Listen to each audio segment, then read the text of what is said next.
సిద్దిపేట జిల్లా దుబ్బాక నియోజకవర్గంలో మల్లన్న సాగర్ ప్రాజెక్టు నిర్మాణం ఏర్పాటు నుండి అప్పటి కేసీఆర్ ప్రభుత్వం కాలువల ద్వారా నీటిని విడుదల చేయడంతో నియోజకవర్గంలో వరి ధాన్యాన్ని పండించడంలో జిల్లాలో మొదటి స్థానంలో దుబ్బాక నియోజకవర్గం ఉంది.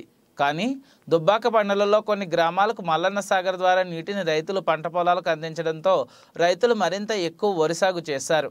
అయితే ఈ మధ్యకాలంలో ప్రభుత్వం మారింది కానీ మల్లన్న సాగర్ కాలువ పనులు మాత్రం పూర్తి కాకపోవడంతో రైతులు వేసిన పంట ఎండిపోయి పగుళ్లు కనిపిస్తున్నాయి.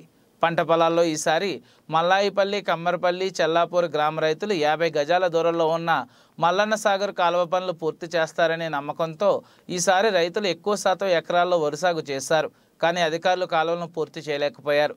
అంతేకాకుండా భూగర్భ జలాలు కూడా అడుగంటిపోయాయి.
ఎండిపోతుంది.